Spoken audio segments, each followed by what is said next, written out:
Okay, so exam tonight on electrochemistry. Um, yeah, made this in an announcement, but I'll say it again. We're only going through, if you're following along on the GChem website, we're going through chapters 12.1 and 12.2 for the electrochemistry section.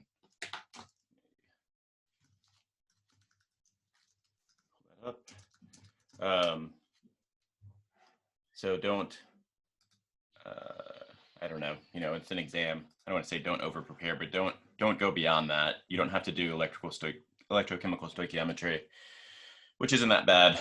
We'll do that probably on Friday, and then potential and free energy, which it just builds on kind of what you already have learned for this section. So it'll be on the oxidation reduction section, which is just redox, balancing redox equations really, and then sort of like an introduction to electrochemical cells. So being able to write things in shorthand notation, understanding standard potentials, and yeah, there was a meeting. I'll post the lecture from Monday and Wednesday immediately after class. All we talked about on Monday was voltaic and electrolytic cells. To the last little section of 12.2. Yeah, it's not a lot to learn if you haven't been there yet. It's mostly conceptual, but yeah. So just focus on those things, and of that, I'd say the hardest thing. Let me look at the exam really quick. Yeah, the most like skill-oriented thing that we've been over is just balancing redox equations, and it's nice that the exam is broken up this way. I've done this. I've done this in previous semesters, both for this and sometimes I'll do it with acid-base chemistry. It sort of forces you to learn the redox stuff, like how to balance redox equations before trying to go on and do advanced stuff. Because as much as I would like, I think as much as you guys would probably like as well to keep up with the material, I know it's easy to fall behind, and the exams kind of help keep everybody on pace. So this way, going into the final, the new material at least, you sort of have the basics down of electrochemistry. So you're just building on that. It's much harder when you haven't mastered the basics and then you're trying to learn it all in a weekend or something, which is just the way things go. This is the last exam of the semester. The final is really your last assessment. How much of the final is new material? It's an equal split. So like, let's say that you don't study any of the new stuff. You'll miss some amount of questions, maybe like five new questions or something from the new material. So it's not going to be weighted or anything. We're just going to kind of clean up what we didn't cover. Yeah, so the final, we'll talk about it more, after the exam, but the final will be the same format, multiple choice on Canvas. You'll get more time for it, and it'll be more questions. But otherwise, we're looking at the old exams and we're thinking about the old exams when we're making the final. So if you're, I would say first, well, I guess some of you guys have probably, if you're doing really well, you're going to drop the fourth exam. But first, get through the exam tonight and then worry about the final. But if you want to start studying for the final, just go ahead and look at your old exams. Are there Oh, that's right. I muted them because of because I didn't want them to show up in the grade calculations, but I can fix that. Let's see. I haven't discussed with Samoylenko about dropping the final. The plan right now is not to do that. We don't typically do that during the semester and like during a normal semester. The date for the final is on the homepage for the course. I think it's December 12th. It's on that Saturday. So Saturday, I think it's just, is it this Saturday coming up? I don't know. But yeah, you go look on these are overall grade with the final. So for right now, I know you guys are concerned about your grades, which makes total sense. I think they changed the rule, right? You can drop the class right up until when? The very last day of class, or is it the day before the final? Did they change that for this semester? Anybody know? I feel like you guys would be really tuned into that. I thought I saw an article in the Daily Texan or something about that. Maybe not. If not, I'm sorry for getting your hopes up if you're failing or something and it's like, okay, last class day. Okay, good. Yeah, so that's a nice thing to kind of comfort you. So if you've had a rough semester, then you can drop. Yeah, anyway, so the right now in terms of your grading, just go by what the syllabus says. That's our scenario right now. Once we have all the grades together and we're sort of crunching everything, we may change things, but that's not our current plan. We're just going to have to we'll just have to see. But right now, plan on taking the final and plan on the split for the grades all be the same. A D is, I mean, practically, is it passing or failing? I think if you have to go on to take like organic chemistry, you have to have a C minus or better. Post-exam Zoom fiesta. That's for you guys. If you guys want to hang out on Zoom after the final and, I don't know, socialize, go for it. 12 p.m. Yeah, I guess maybe. I feel like after 3 hours of taking an exam, I just want to like, I don't know, go outside or something. But yeah, so follow, if you're curious about your grade, follow along the syllabus. The way it's distributed right now in Canvas for your grades is your exam grade. There's an exam, like a total, it says like exam total or something on the grades. That is your current grade if you didn't take the fourth exam at all. So it just assumes that your fourth exam is a 0 and drops that automatically. So it's the average of your 3 current grades. So your grade shouldn't go down from what it currently is after today's exam. It can only really go up. Not counting the final. The final, at least the way we have it currently structured, which is how I anticipate we'll keep it, can potentially bring your grade down. Let's see.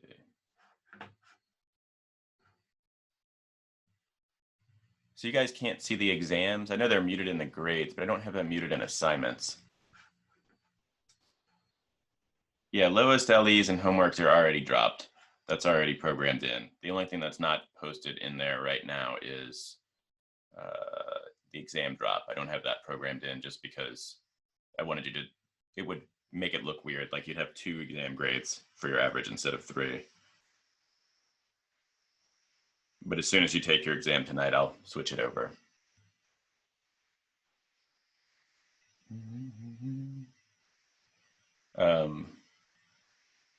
Yeah, so lowest grades are dropped. Everything in the syllabus everything that it says in the syllabus holds true. That's sort of,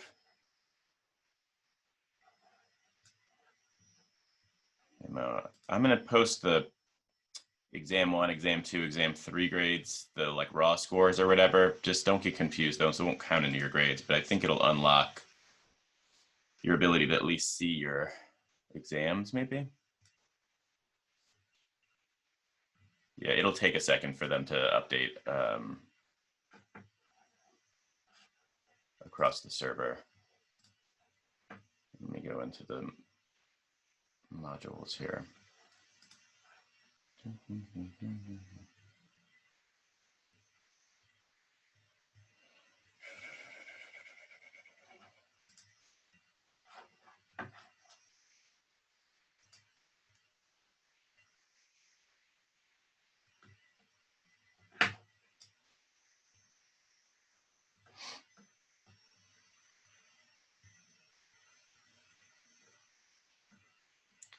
see.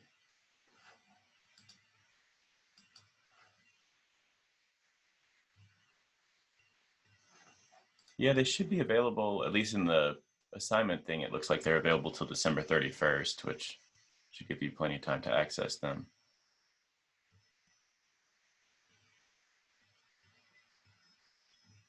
Well, anyway, I'll figure that out. If they're still muted after tonight or whatever, we'll figure something out. I'm surprised that they're not available right now. Maybe in assignments I have them muted. Canvas has a very strange organization thing. I know I've bitched infinitely about Canvas, but I'll do it some more. They're not muted anywhere on my end, so I'll have to figure out what the hell's going on there. Worst case scenario, I can like scrape them and post them. Exam 1 is open, but the other is still muted. All right, give it a minute then. Maybe it's just taking a second. I think Ryan just posted it. I see an announcement. Here's a recording from last night, exam 4. Yeah, it's in the announcements. Here, I can post it into the... This is the review from last night. Okay, good. The exams are open. Problem solved. Some of the questions in the practice, yes, there's an announcement about, in the last announcement that I made says which questions from the practice exam are not relevant, or which ones are relevant. Oh yeah, yeah, go through the modules to get to the exams. That they're not in assignments. That part there might be closed off, I'm not sure. Or you might not even be able to see assignments on your end. I think I have that muted. I try to keep the UI simple on your end. On my end, it's a mess. I think the exam's 20 questions. It's somewhere around there. Yeah, 20, right on the nose. Okay.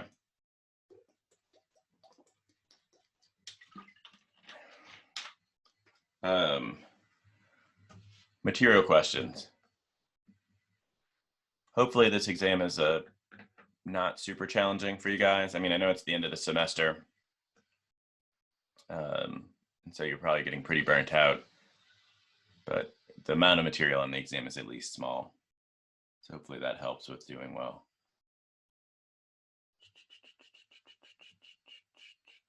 Lots of redox reactions on the exam. Theory meaning conceptual, like the, pick all of the following that are true or not true. There might be a handful of those on there.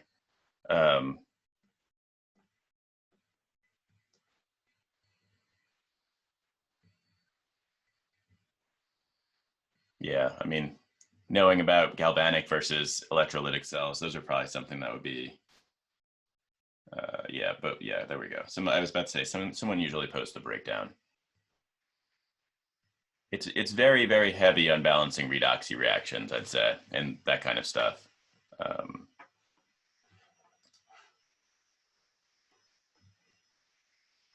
It's nicer. I mean, I don't think anybody wants 8 exams during the semester, but I think it's easier if the things are broken down more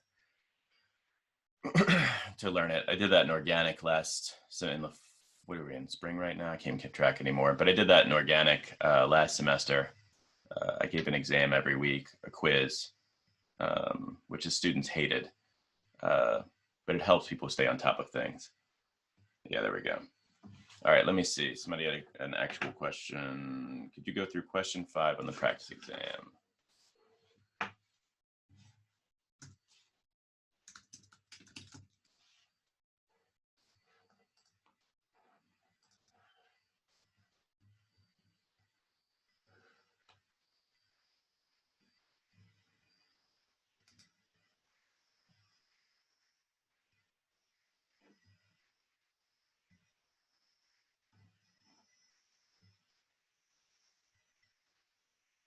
Yeah, if you're going on to take, I know a lot of you guys are medical students, or pre-medical students rather.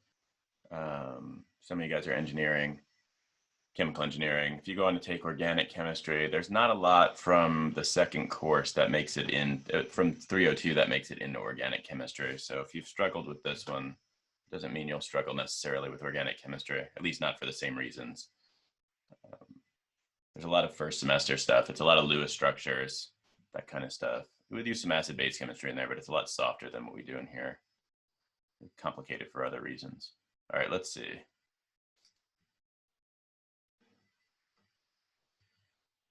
Yeah, the stuff from this semester, if you go on to take more advanced chemistry courses, would pop up in like an analytical chemistry course. So if you take quantitative analysis, you'll use a lot of this stuff in there.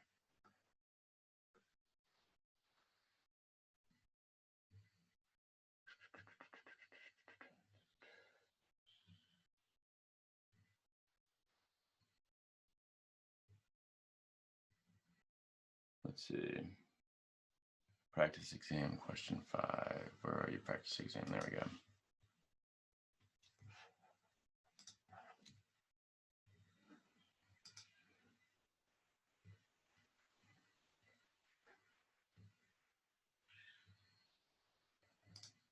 Okay, so in this question, they give you, yeah, we can review galvanic and electrolytic cells. All right, let me start with question 5, and then I'll try and work through. So here's your table of standard potentials here. And our practice problem is asking us, okay, so it's kind of a little bit open. It's saying, under standard conditions, which is all we've worked in so far, we haven't done non-standard conditions. Which of the following species can reduce iron 3 to iron 2, but not bismuth plus 3 to bismuth 0? So we have these two reactions we're looking at. So this is question 5 from the practice exam.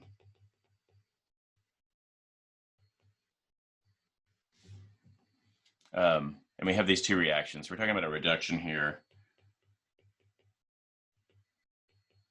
Not that you have to write it this way, but we're talking about iron 3 going to iron 2. This is how it should show up in the table. And then bismuth plus 3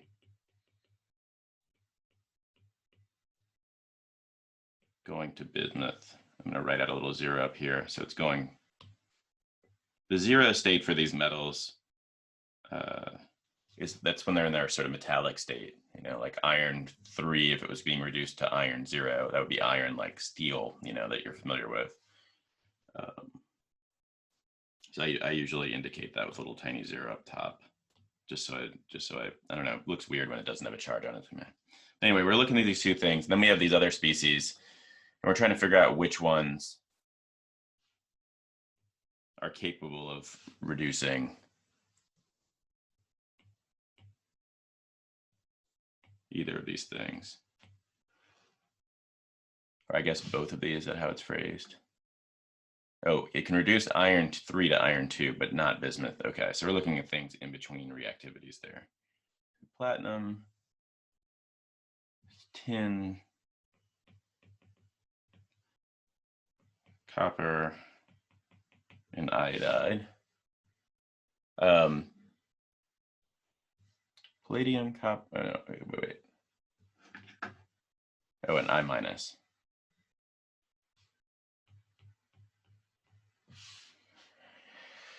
Okay.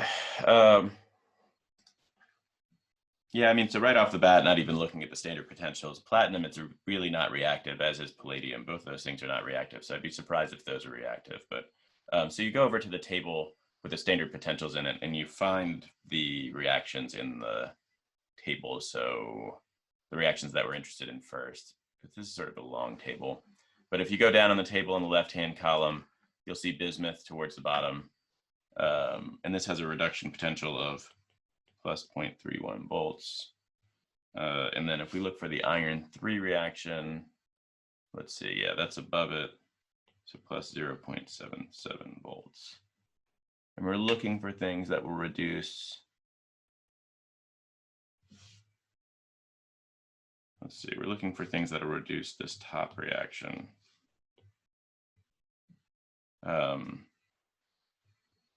But won't reduce the bottom.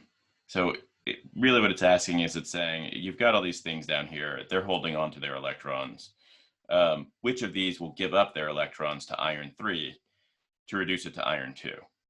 That's sort of the first part of the question. So like, will I, let's just look at it from this, will I minus, for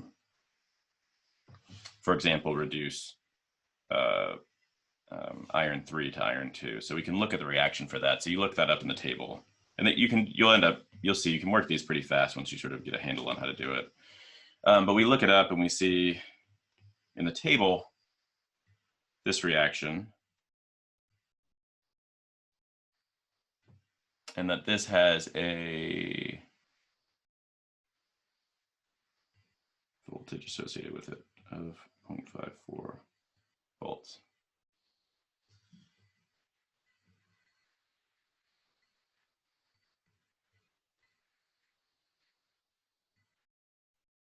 I don't know if they'll be as difficult or less difficult than the ones in the practice test. I haven't done like a close one-to-one.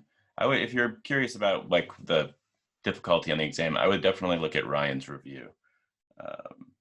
We usually try to hit on the exact types of questions that we'll ask on the exam during the review session. So I'm not sure. I don't want to say because I'm always wrong. Whenever I think things are easy, they end up being harder than I expect.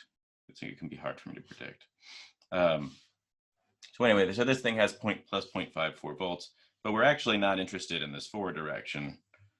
We're interested in the opposite. So we're going to flip this around because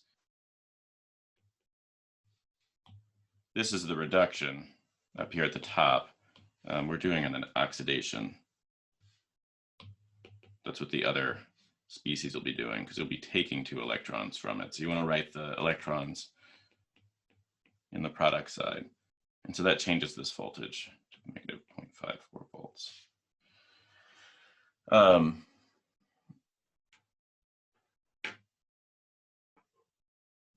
Yeah, let's see. So oxidation.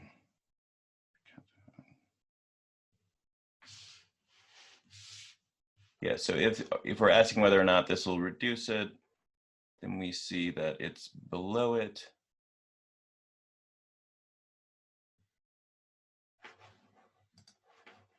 Read this question again. Yeah, reduce. Okay, yeah. Yeah.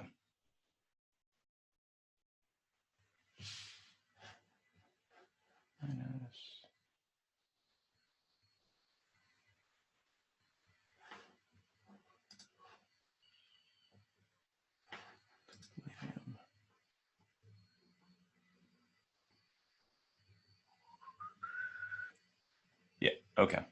Yeah, so I guess the easy way to do this is to look at, if you look at the table, all you're doing is you're looking at things. You can do it this way where you sort of add up the voltages, but an easier way probably to do it.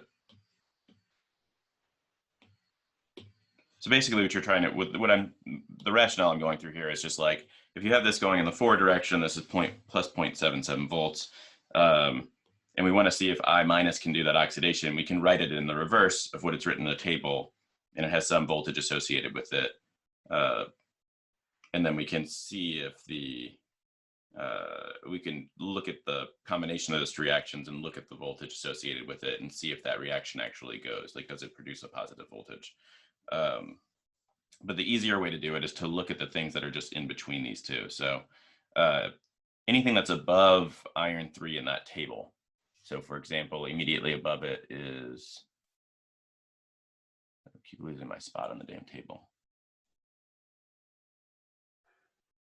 Yeah, anything above it. So for example, mercury is right above it, silver, chlorate or something, palladium, etc.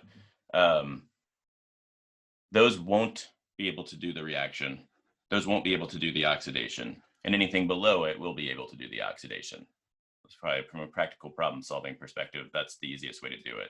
So if you highlight iron 3 on your table and look above it, all of the things above it cannot oxidize it. And this makes sense if you think about it, because if you add up the potentials for them, like, so, yeah, let's look at this when we finish working this out. Sorry, I'm jumping around in terms of train of thought. Let's move this over to the side a little bit.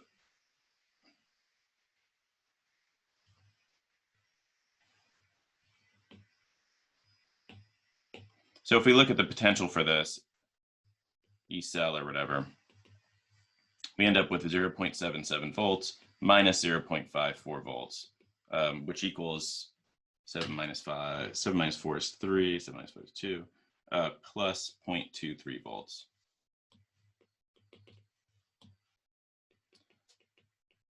So if the voltage for the cell is positive, then the reaction will go. That's a way to look at this. And so if you take something else, let's say palladium, and we look it up in the table, we've got palladium plus 2 electrons, oops, goes to palladium 0, and this has a voltage associated with it of plus 0.915 volts. But we're looking at this in the other direction, right? We're considering whether or not we're considering whether or not palladium can oxidize iron 3. So we flip that reaction around.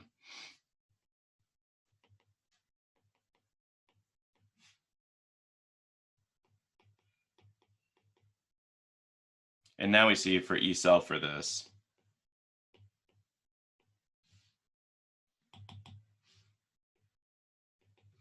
is going to be equal to 0.915. Let's say 0.7. Let me keep the same format. It'll be plus 0.77 volts minus 0.915 volts.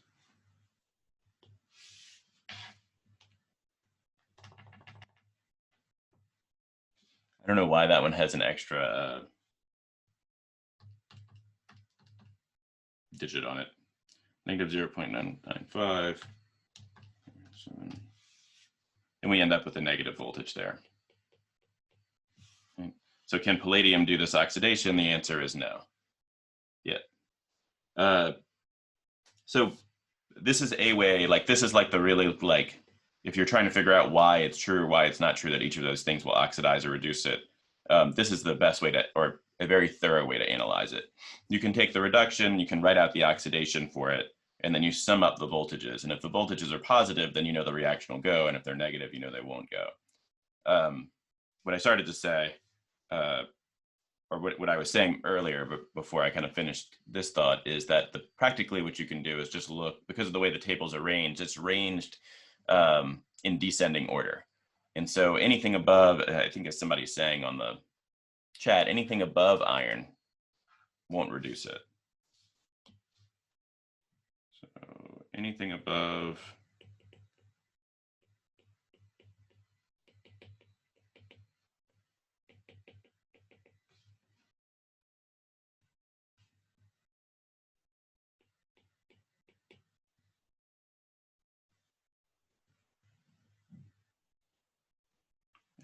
I guess I'm trying to think of a way to phrase it like that's easiest to understand. I would say like anything above iron 3 going to iron 2 isn't a strong enough reducing agent.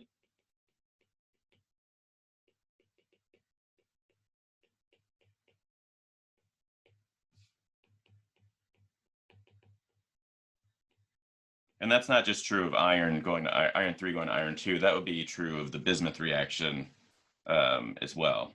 And so you could say the same thing down here. We could say anything above the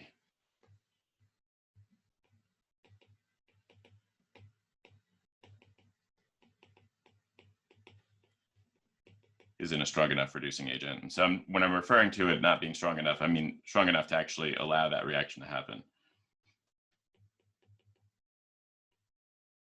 And so all you're really looking for in that table are the things that are right between the bismuth and the iron reaction.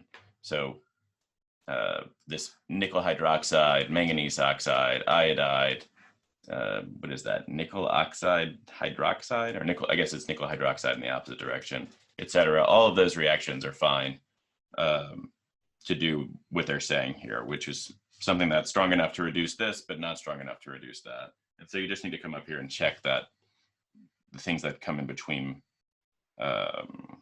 with the things that are listed here. And so the ones that fall in between there are this wood, let's see, I minus, copper. Are those the only two? Platinum, tin, yeah. Oh, maybe tin plus 2. No, tin is below. Never mind. That'll reduce both of them. Platinum, copper, iron, yeah. So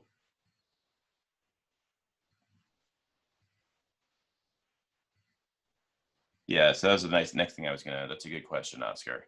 So why is it copper and not, so for example, why when we talk about this being a reducing, so here's what the way this is written as a reduction, right? I'm thinking I take iron 3 and I add an electron and I get to iron 2.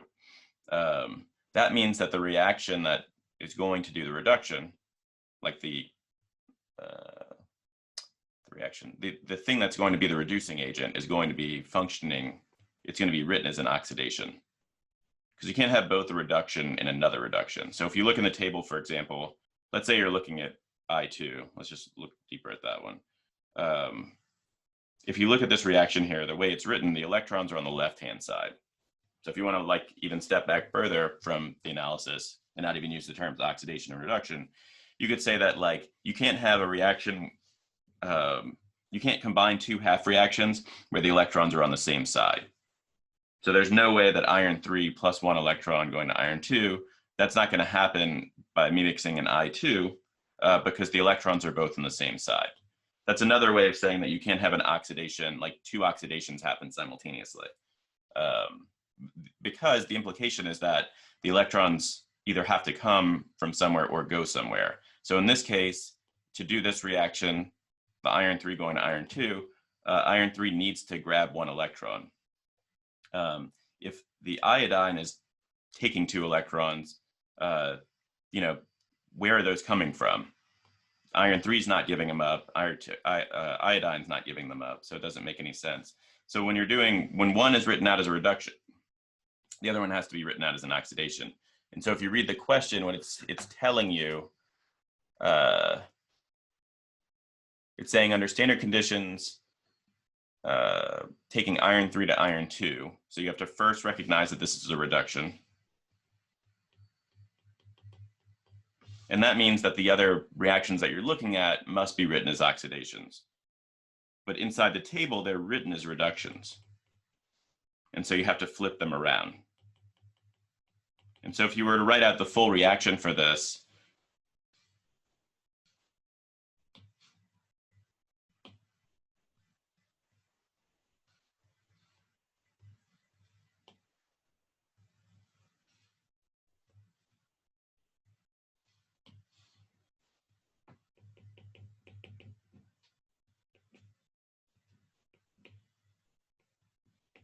if you were trying to sum these two up,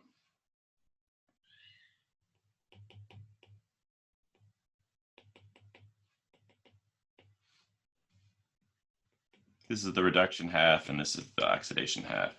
And you can see that the electrons are on opposite sides of this reaction. So that's why it's not this. So what's doing the actual oxidation, if we were to sum this up,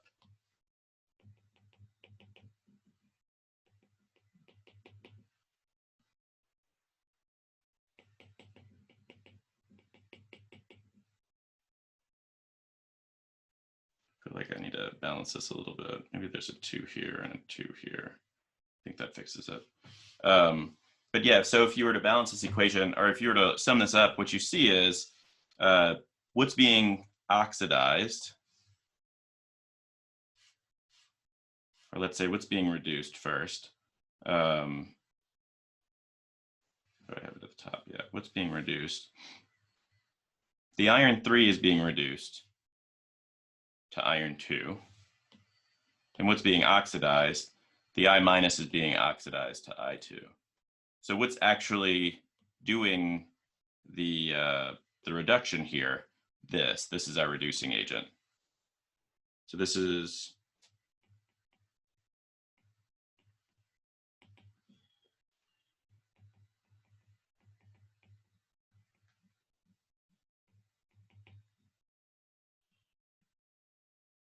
that's our reducing agent and that's our oxidizing agent. Not sure if I'm doing a good job of kind of simplifying that clarity-wise. Let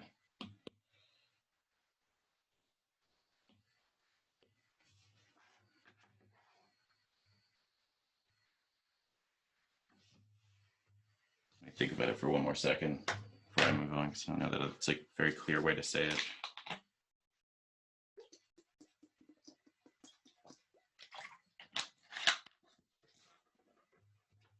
I guess basically, like, why is it not I2? It's because I2 isn't actually what's doing the reduction. When you're talking about, I'm sorry, it's not what's actually doing the, yeah, it's not what's doing the reduction. It's not the species being oxidized.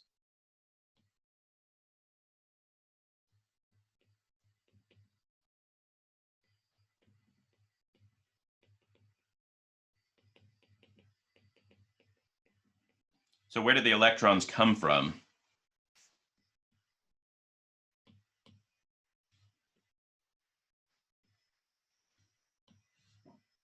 So what you're thinking about when you're thinking about these reactions is you're saying, okay, I've got I minus, or I've got iron 3 and it's being reduced. So it's getting an electron.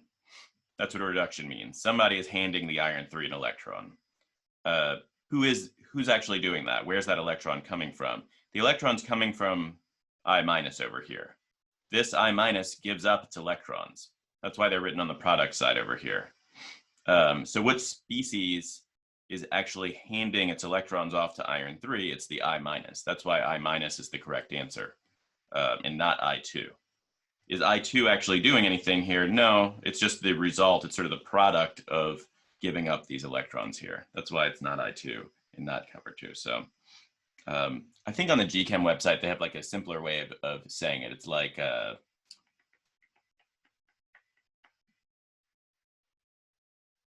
yeah, I think on the GChem website, they say, if you look at the standard potentials, I'm trying to remember exactly how they word it. It's like, it's much clearer than the way I'm saying it. It's, yeah, the species being reduced is on the left side in the standard reduction potential. And the species that's doing the oxidation is listed on the right side, is one way to think about it. So if you know something's being reduced, you're looking on the left-hand side of the table. If you know something is being oxidized, you're looking on the right-hand side of the table. And so if, in this case, we're looking for things that are going to be oxidized, and so we're looking on the right-hand side of the table. So why not copper 0? Because copper 0 appears on the right-hand side.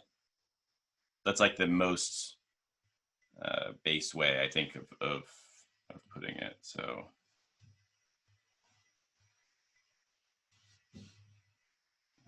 I don't know where to write that, but like, I'll just write it out right here. So in the standard reduction potential table,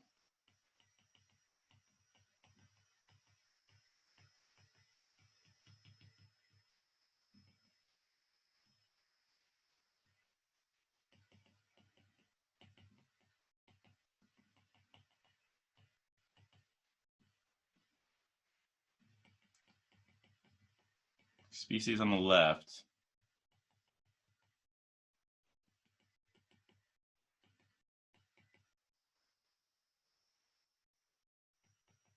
are being reduced.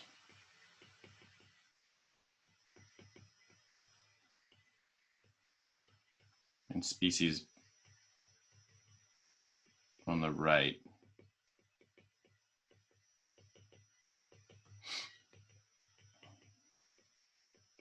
are being oxidized.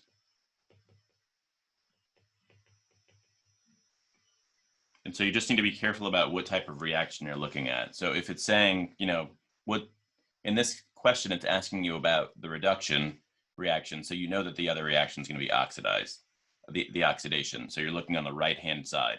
If it was asking about a species that was being oxidized, then you'd look on the left-hand side.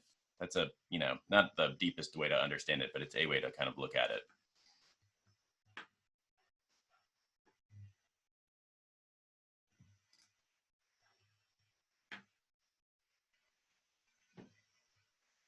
Yeah. Is that hard on the GChem website? Yeah, if you look down on this, it says, look on the left side of the half reactions for substances that are going to be reduced. Look on the right side to find substances that are going to be oxidized. So I think there's, you know, it's hard to kind of get this without kind of understanding the oxidation reduction pieces, but that's the idea there. Okay.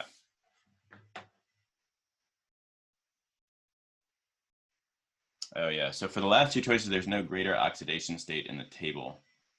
Last two choices, there's no greater oxidation state in the table. Yeah, yeah, I plus, I mean, I wouldn't say don't exist. I'm sure there's a way to make copper plus 3 and there's a way to make I plus, but they're not very stable. So they don't exist under like normal conditions. I plus maybe you can find, yeah, I plus you might be able to generate not too difficult with a lot of difficulty, but copper plus 3, yeah, I don't know. Well, I guess copper, you won't see those. They're not stable enough, I guess. Like you couldn't buy like a copper plus 3 salt. You wouldn't buy like an I plus salt. So it's not that they don't exist. They're just not stable.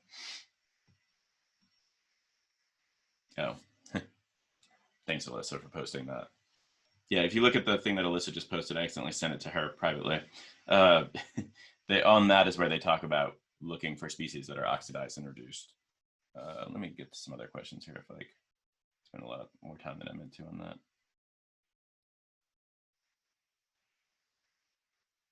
Yeah, same process.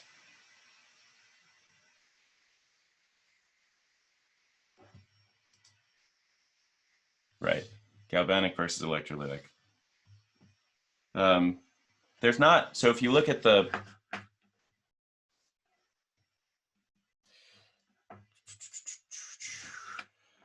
if you look at this part of the GChem website, there's a nice table. If you scroll down a little bit, we haven't really talked too much about free energy, but it's sort of implied. It sort of goes through all the different pieces of an electrolytic and a voltaic cell. So everything is the same when you write them out. It depends on what parts you're asking about for voltaic or galvanic, same thing, versus electrolytic. But electrolytic cells, the key difference is just that electrolytic cells are cells that don't spontaneously, the reaction is non-spontaneous. So, you know, if we take, for example, if we're looking at the last reaction, like the thing we just looked at,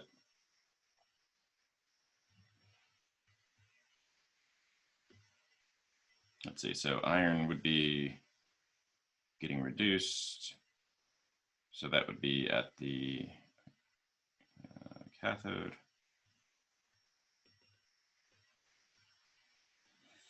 So if we make this platinum and we have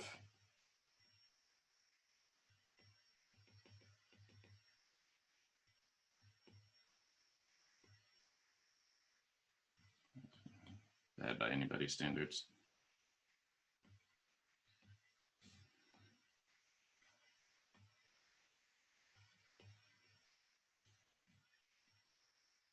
And the other half cell, we're trying to do this I- reaction. So we have to use platinum on both sides. And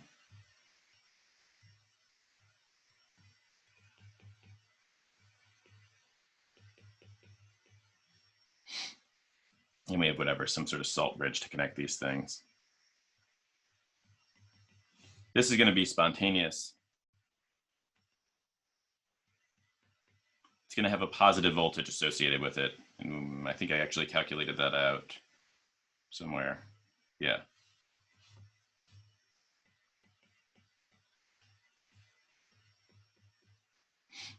So anything that's spontaneous like this is going to be, so our cathode will be positive and our anode will be written as negative. Anything that's spontaneous is going to be a galvanic cell or a voltaic cell or whatever. It's going to be that's sort of the definition of those two. Those are words. Sorry, galvanic and voltaic and electrochemical are all talking about the same thing. They're just synonymous, and that just means that the reaction proceeds spontaneously from the anode to the cathode. If you want to run the reaction in reverse, let's say that you want to now switch it. And the electrolytic cells make more sense when we start talking about non-standard cells. But let's say you want to run this in reverse. So I flip it. Some of this is just convention, which is why it's confusing. So I flip it around, and now I have the iron 3. Let's see, actually, so now I want to have iron 2 going to iron 3. And I want to have I2 going to I minus. Okay, so this is the unnatural way for this to happen. So the way that this cell is written, it would have a minus 2.3 volts, right? Because this, now I've sort of flipped this reaction. So if we go back over here, if this has a positive 0.23 volts, oops. If I flip it around, we know that reaction is not going to go. It just proceeds in one direction. Yeah, I think there's one question on electrolytic cells on there. But yeah, you can see it's minus 0.23 volts. So now the way it's written, if we call this the anode and the cathode, that's not going to happen. And so in an electrolytic cell, what you do is, so this won't happen. You're not going to, like in this reaction up here, the I minus, you can think of it as it gives up its electron happily across this wire, and that electron will travel across the wire onto the other platinum electrode, and it'll hand it off to the iron 3. And that's what does the reduction to iron 2. If we look down here, though, that doesn't happen. That's what this negative voltage is telling us. It's telling us that iron 2 doesn't want to give up its electron to I2 for it to become I minus. So there isn't just this spontaneous thing where the electron will just travel over here. But we can force it to happen. That's what it means for the cell to be electrolytic. So we can go and we can take and put a battery on here. Or let's just say some sort of power source.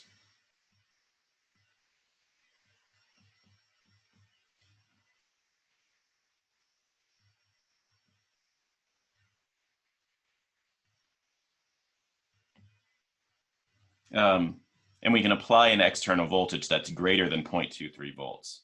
So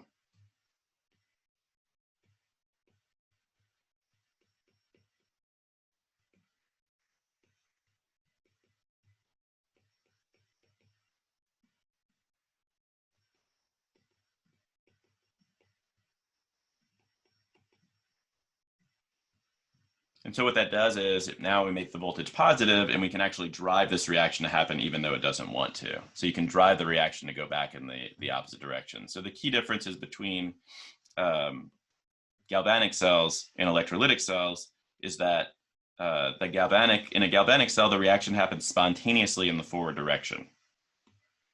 Whereas in an electrolytic cell, the reaction does not happen spontaneously in the forward direction. So you can take any reaction that you write out for a galvanic cell and flip it, and now you've got something that's potentially electrolytic because it's dead. It's not going to produce a positive voltage. And so I can apply an external power source to overcome that. So if I apply 1 + 1 volt or something to this, now I can actually get the reaction to run in reverse. It makes more sense when you talk about these in terms of things that are at equilibrium. So you have something that's like 0 volts. That's what you're talking about usually when you're talking about batteries recharging. These are a little bit weirder, but that's basically what it is. So galvanic is spontaneous, electrolytic is non-spontaneous. The electrodes are labeled differently in terms of charge. So on a galvanic cell, the anode is negative and the cathode is positive. And on an electrolytic cell, the anode is positive and the cathode is negative. Those are kind of the key differences. Let me look at the game real quick.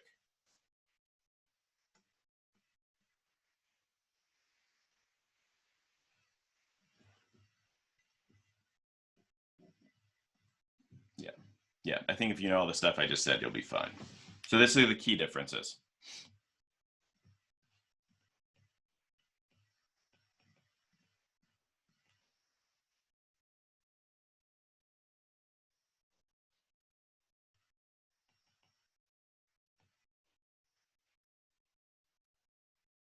So it requires external power.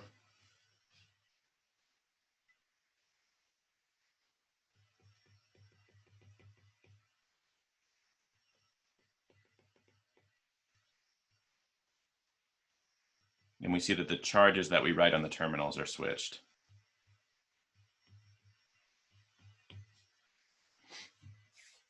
Yep.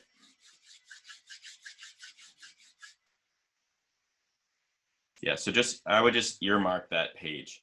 For both, electrons flow from, that is true. Yeah, so, and that, again, this is just a convention, what we're calling the anode and the cathode. But yeah, in both cases, the electrons flow from the anode to the cathode. And so in this case, it's not happening spontaneously. It's like I'm forcing it to happen. Whereas in the top case, that just happens naturally. And I know it's confusing because there's so much shit going on here, but it makes sense that things will only happen in one direction. And so that's why I use this reaction here. Like, if the electrons are going to migrate over here because that lowers their potential energy, which is why anything happens, it doesn't make sense that they can also just go in the opposite direction. They're only going to spontaneously move in one direction. Just like if you throw a ball or you have something like you drop a ball into the ground, the ball just sits on the ground. It doesn't just magically pick itself up and go back on top of the desk or wherever it fell from. Things happen in one direction. That's sort of the idea here. So if you want the thing to go in reverse, there has to be some external work done on it. And that's what this power source is. Just like if the ball, like if a ball will spontaneously fall onto the ground, if you want to get the ball back onto your desk or whatever, you have to do some work on it. So you pick it up off the ground and put it back. There has to be some external thing happening there. It won't just happen spontaneously.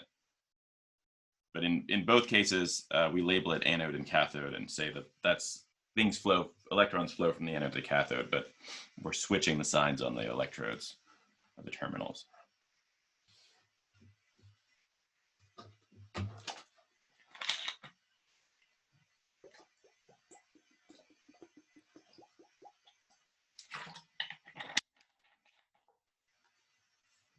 I have office hours. I can just go straight into those. I don't really need a break to that. If y'all have more questions. I know there were a couple of questions I didn't get to.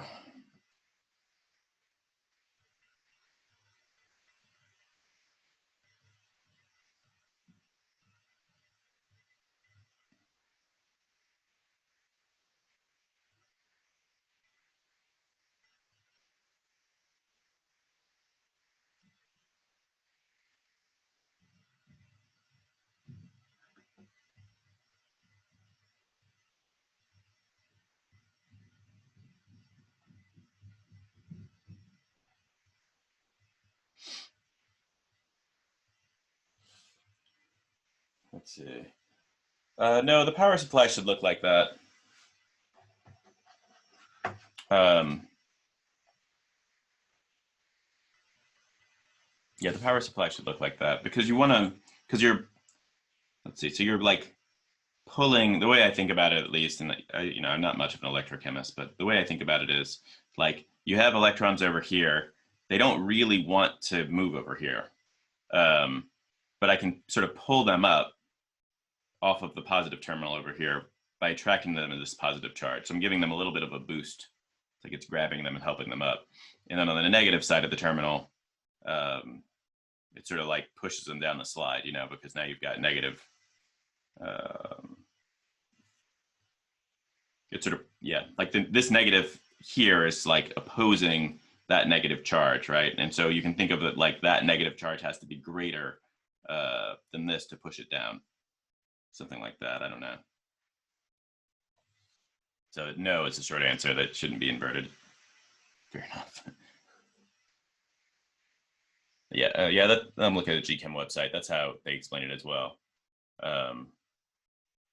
Paul, God, I forget his last name. McCord is an electrochemist, and he takes care of the GChem website. So I trust all the stuff on the GChem website. I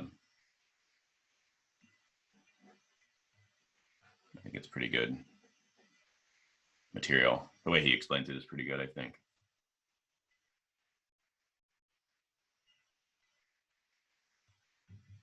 Yeah, he explains the sign conventions and stuff on there as well.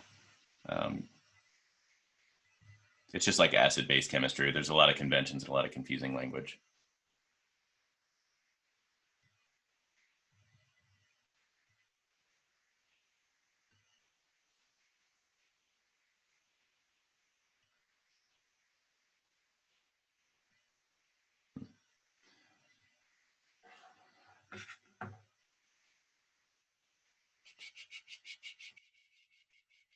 Other questions?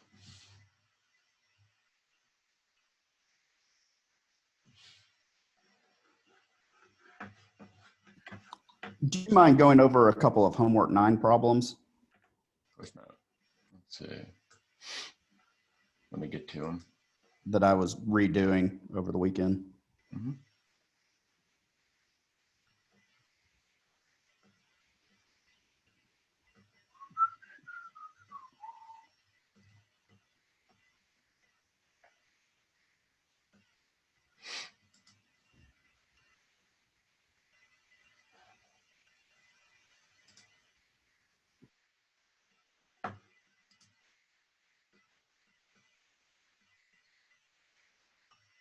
What problems you got on there?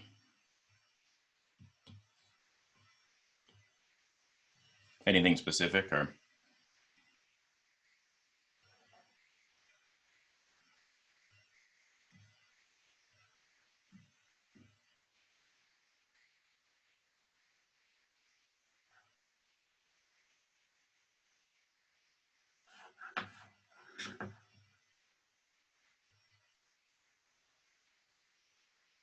Is that Daniel? Let me just pick some at random.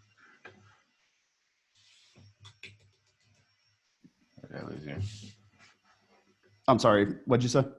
I said, are there any that you'd want me to go over specifically? Yeah, number 2, the N2H4 oxidizing to NO. I'm messing something up there when in the explanation it's talking about 8 electrons. I'm just not getting that. This is the hydrazine with the chlorate. Is that what you said? Yeah. Yeah. I feel like I've maybe worked through this one. I can't remember. Yeah, these things are easy to kind of mess up on, I guess.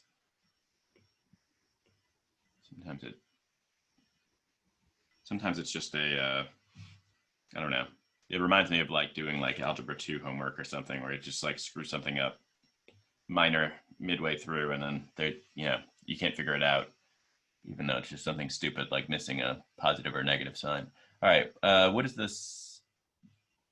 What specifically, just the 8 electron transfer part, or you just want to see? Yeah, I can get the ClO3, I can get the 6 electrons there, but the 8 electrons, I'm just somehow, when I look at, N2H4, I assign a -1 to the H, which gets a -4 total, which would make the N, in my opinion, a +2. Yeah, let's just, let's just start there. So this is -2 and this is +2.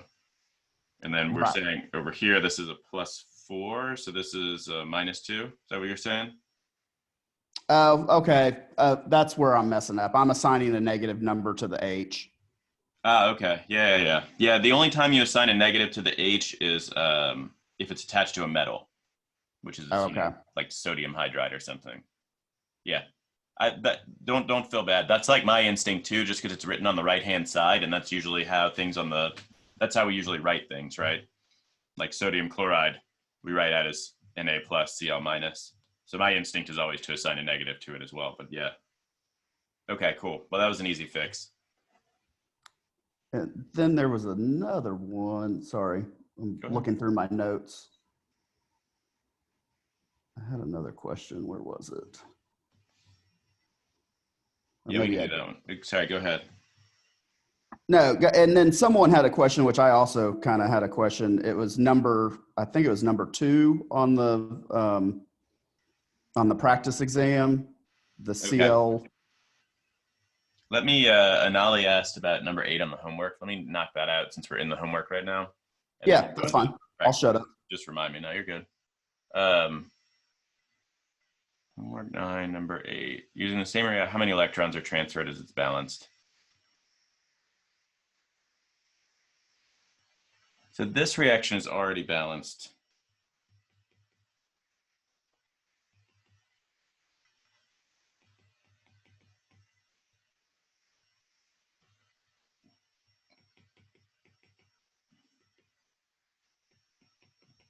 Which is nice because balancing is a pain in the ass.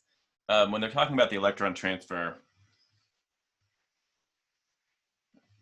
since we normally break it up in half reactions, I'll do that.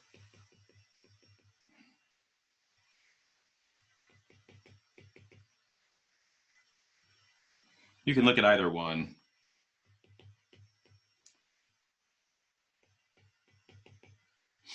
And really just look at the charge change. So like, let's look at the top one because it's easier because there's less stuff going on. We have +2 going to +3. So that means that we were losing an electron. But that's happening for 2 species. We know that's 2 because it's already balanced. So I need to take that 2. So each iron is losing 1 electron. So there's 2 electrons that are being transferred there. So that's the answer. It's a 2-electron process. And you'll see that down here. It should be true as well. So OH minus, so that's plus. So wait a second. Yeah, so that means that this is a -2 and this is a -1 over here. And so oxygen is going from a -1 to a -2. That means it's picking up 1 electron, but there's 2 oxygens that's happening to. And so it's a 2-electron transfer process. So when you're balancing out your equation, which you don't have to do in this one, but when you're balancing out your equation, whatever that number of electrons that you end up with in the end of it, that's right before you cancel them out. That's the number of electrons that are being transferred. You're welcome. Let me pull up the practice exam.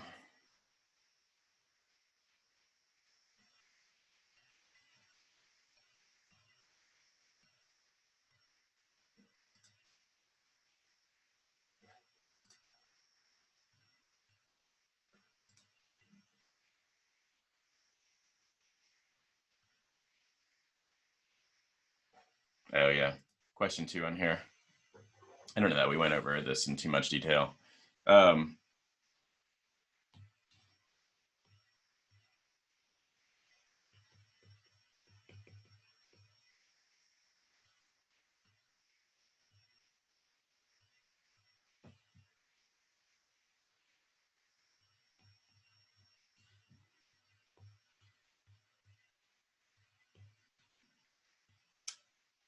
Let's see.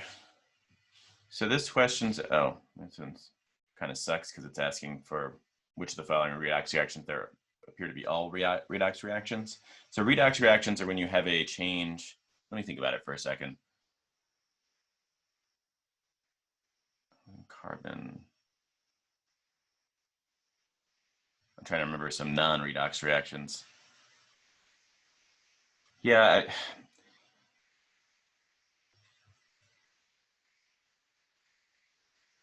carbon.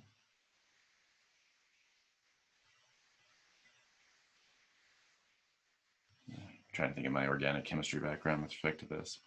Anyway, a redox reaction is whenever you have a change in oxidation state. And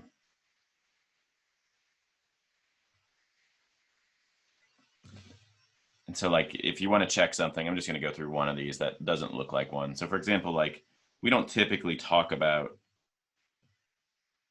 combustion reactions as oxidations, but they're very clearly oxidation reactions once you look at it.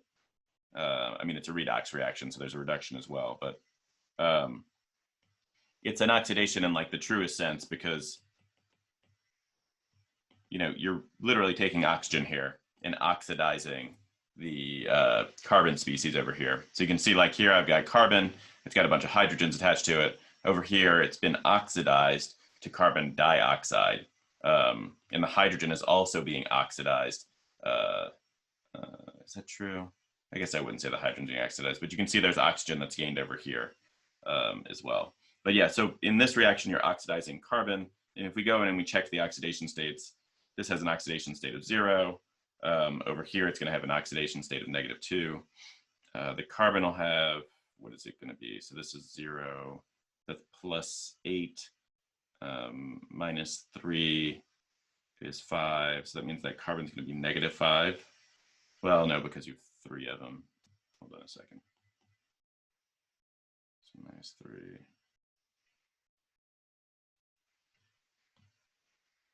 There's 3 carbon atoms there, though. Let me start over here. Let's see. So this over here, carbon would be +4.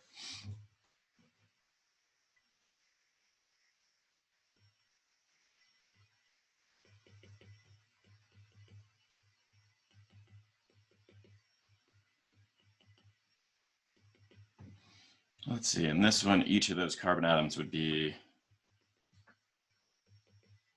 3, 6, 7. Yeah, okay. So each of these carbons, this carbon would be plus.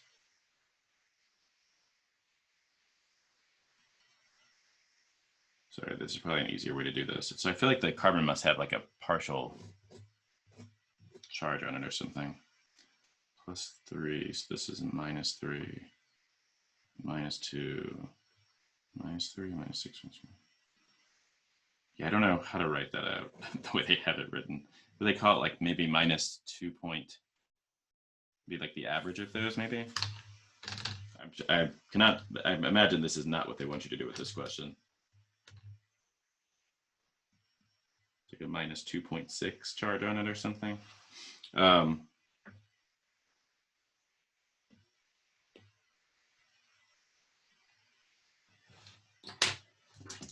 I doing something wrong there, or are they doing something wrong?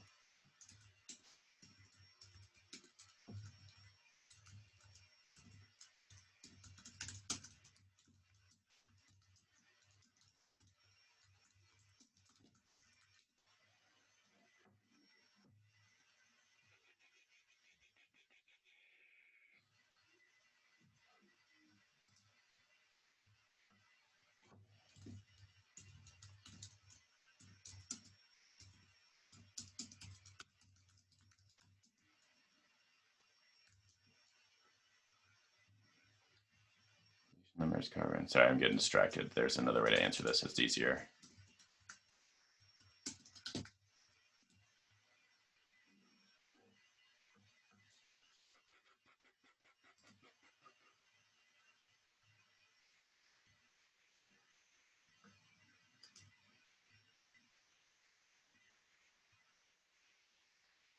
I don't know. I wouldn't ask this question just because I think that realistically the carbon atoms have their individual oxidation states are different depending on which one you're looking at. But it's irrelevant. So if any of an easier way to think about it is if any of the oxidation states change, if we just ignore carbon, this is going from 0 to -2. That means that something else is also changing. So the 0 to -2 implies that there's some species in here that's being oxidized. And the oxygen here is going to be reduced. So you're looking for changes in the oxidation states. Let me do another one that's less confusing. And I'll try and write a reaction where you don't actually have a change. Well, in the ClO minus in that problem, it is both oxidized and reduced, correct? Okay. Like a single thing can be both. That's true. I'm just confirming that. That's a true statement. Let's take a look. Yeah. I think so. Well, let's take a look though.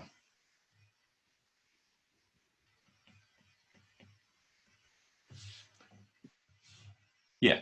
Okay. So yeah. So that's a good example. Yeah. So let's see. We've got ClO minus. We've got -2. So this is +2. Over here, this is -6. So this is +5. And then yeah, it's a minus over there. So yeah. So the chlorine inside of the hypochlorite, I think is what you'd call that ion, is both being oxidized and reduced. I guess that's like I guess if you just heat it, maybe that happens. It goes to the oxidation. It oxidizes up. So for that particular question, everything is a redox. Yeah, as long as you have so what you're looking, sorry, I went down this other path with this in my own mind. Redox reaction. Well, no, I didn't know what to do with that carbon either in the first. Something's weird about that. Yeah, like each of those carbons has a different oxidation state. So I think you'd actually have to set it up and solve it. Like instead of doing like I did, since you don't have the tools for that, you could say like, and I don't think this is really what they want you to do, but you'd say, okay, 8, set it equal to 0, maybe like 3x plus 8 equals 0 and solve for x. That should give you an answer. And you just use like a fractional charge on there, and it would be the average of the oxidation states across all 3 carbon atoms. We've never done that, and I don't know why I doubt that's what they want you to do here. But that would be how you do it. But yeah, for redox reactions, you're just looking for things, changes in oxidation state.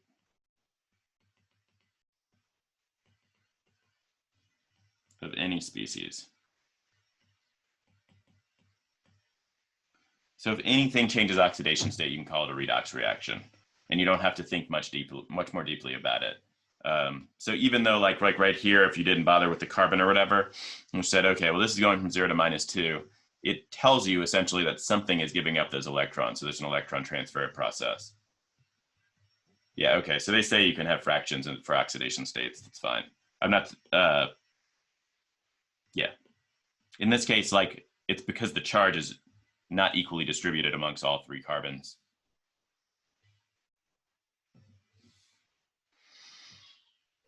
Thank you. Yeah. I'm trying to think of a reaction where you don't have a change in oxidation state. So like this problem kind of sucks in the sense that they're all, as a practice problem, just because they're all redox reactions.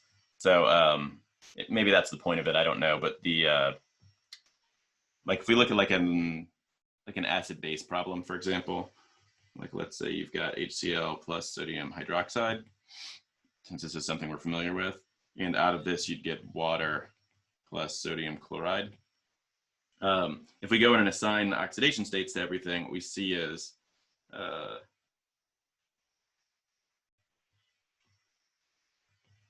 there is no change. Like so things get scrambled around, but the oxygen here is still -2 on both sides. The hydrogen is always plus, even though you pick up 2, the oxidation state doesn't change. Sodium stays positive and chloride stays negative. So this is an example of one where you don't have a reduction or an oxidation happening. It's just a normal, it's just not that class of chemical reactions. So if you have something where no oxidation states change,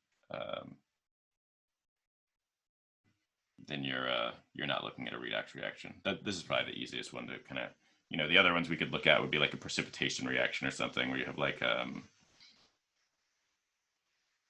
or like, I guess you call it like a double displacement or something. Like if you had like lead nitrate plus sodium sulfide, let's say, and you form lead nitrates, let's call this 2. You form lead sulfide and sodium nitrate. There's some balancing that needs to happen. Oh, there we go, 2 right there. Again, if you assign oxidation states, we see that nothing really changes here. This is -2, this is a -2, that's a +1, +1. Nitrate, if you want to go in and assign them on there, you can. It's -6 +5. Nothing changes. So these are not redox. There's plenty of reactions that aren't redox reactions. And that's sort of the litmus test for them, is you just go in and look and see if the oxidation states change. For the problem 4, why was it 2 electrons and not just 1?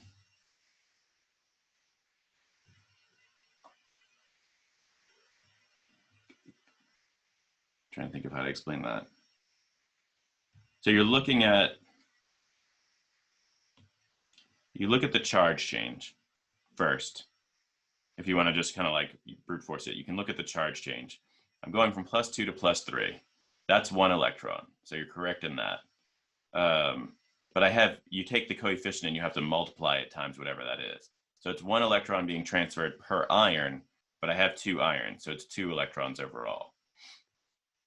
That's why. Same thing down here. I have 1 electron per oxygen being transferred, but there's 2 oxygens. So it's 2 electrons overall. That's how we're talking about in terms of the number of electrons.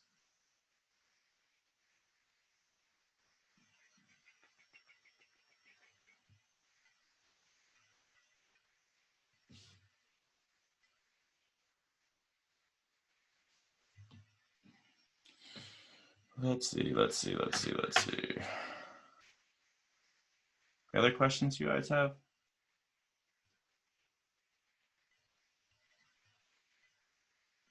How is oxygen -1? Go back in time. Oxygen is -1 whenever it's in a peroxide. And usually that's just hydrogen peroxide. So if you go way back to wherever, or in the GChem website or something, you'll see the rules. It's that oxygen is -2 with the exception of when it's in H2O2. So like H2O, it's -2. But H2O2, now it's -1. And there are other types of peroxides you can have, but I don't think we stumble into any of those in here. So it's just this singular thing.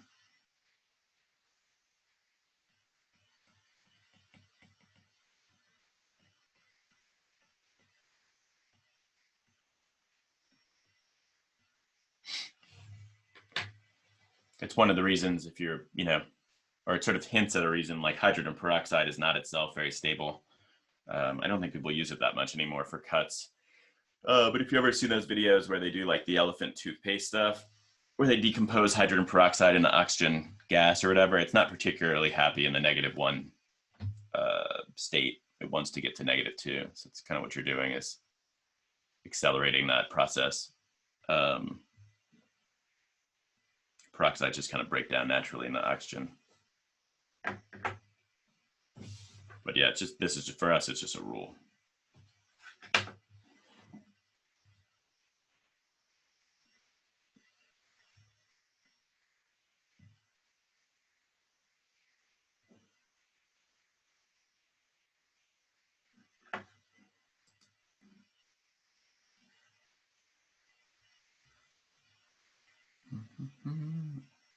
Number 10 on the practice exam.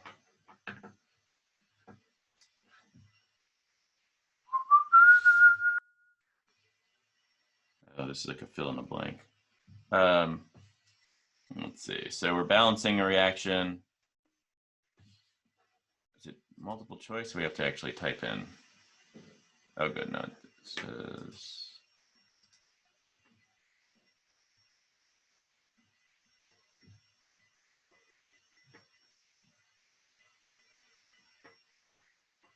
Not sure what the hell they're asking for the second part. Oh, I see. Reactant versus product. There's only two. Okay. Yeah, so in this one, we're just balancing. I'll do 10. Yeah, then I'll do 11. All right, so yeah, so we start out balancing this thing, which is always a little bit of a pain. That's why I'm sighing. Not that I don't enjoy it, it just takes a little bit of time.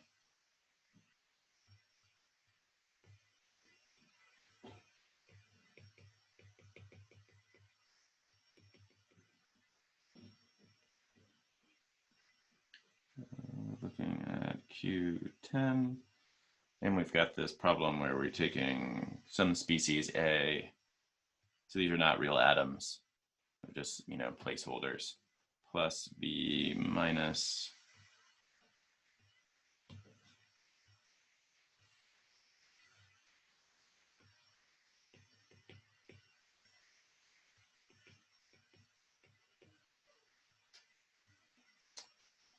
Okay, and they're asking for the coefficient in water and asking if it's a reactant or a product, basically. So really, they're just asking you to balance this thing.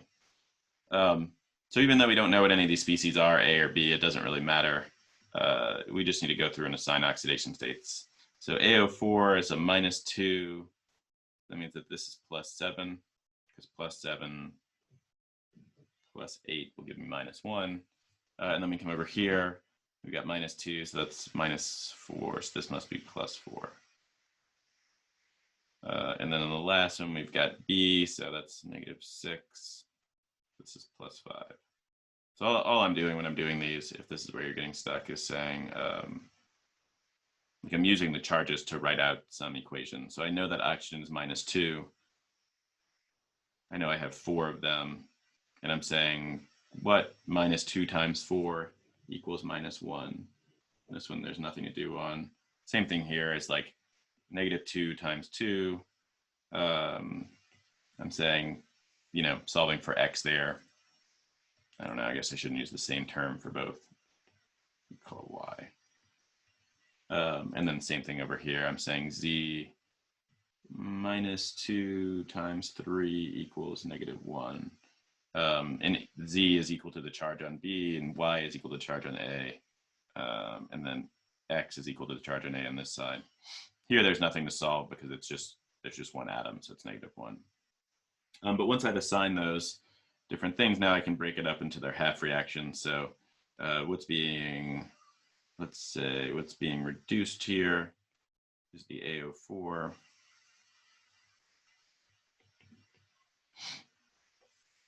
And then what's being oxidized is the B minus. So you can see where the terms oxidation and reduction come from in these types of reactions.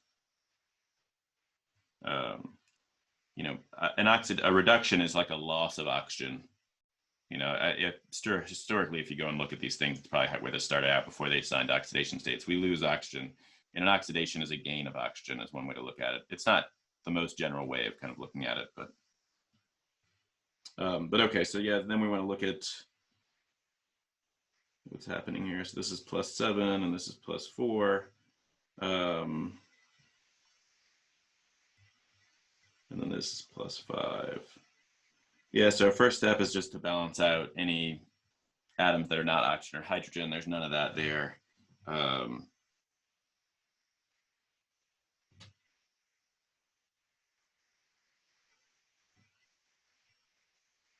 Let's see. Then we can look at the electron transfer, maybe. Not sure it matters what order you go in. I can't remember what order I said to go in class. Let me go to my notes real quick.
All right, yeah. So anyway, so now we can balance out the oxygens. Let's see, I think that's our next step, is balance out the oxygens.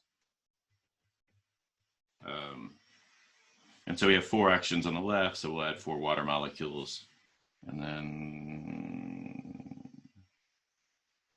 wait, I'm sorry, I got that backwards. Other side. So we have 2 oxygens here and 4 oxygens here. So there's a difference of 2 oxygens. So we need to pick up 2 oxygens on the right-hand side. And then on the bottom one, we have the opposite problem. We got 3 oxygens on the right-hand side, no oxygens over here. So we want to add 3 oxygens over here. But in doing so and adding the water, because that's what we use to balance it out, we screw up the hydrogen balance. So now I've got 4 hydrogens on the right-hand side. So I need to add 4 hydrogens over here. And then when I come down here, I've got 6 hydrogens on the left-hand side. So I need to add 6H plus on the right side.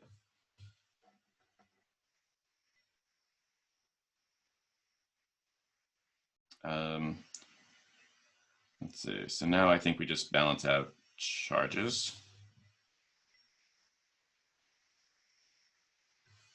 I mean, let's see. So we've got 4 positives.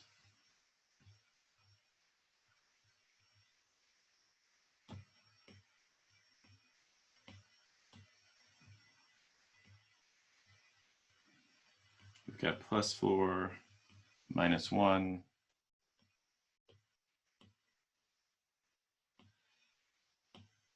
And then over here, we've got 0. And so this is equal to +3, which means that we have this sort of inequity of 3 electrons, which makes sense, right? Because that's just 7 going to +4 is a 3 electron transfer happening there. This thing is gaining 3 electrons as it goes from the left to the right. So, and then down here, we can do the same thing. We add up the charges. So on this side, we have +6 from the hydrogens and -1 from BO3. So this is +5. And then on the left-hand side, we just have a -1. And so we want to balance that out. So we have to add 6 electrons on the right-hand side.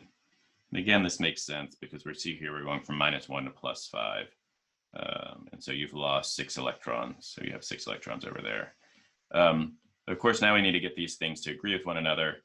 If this one is gaining, if A is gaining 3 electrons and B is losing 6 electrons, that doesn't make sense. They have to gain and lose the same number of electrons. And so that's where this multiplication of everything by some number comes in. And so if we just take the top,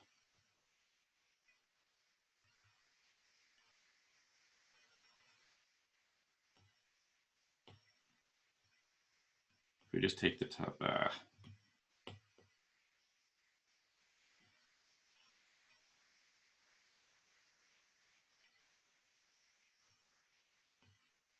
we go. If we just take the top reaction and multiply it times 2, we can fix all that.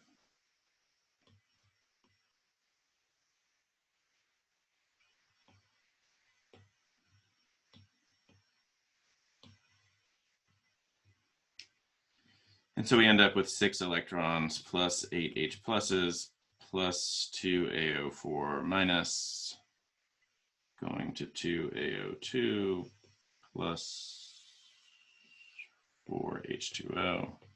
And then we look at the bottom one. We still have that one there. So we'll rewrite that one out, and then we're going to add these things together.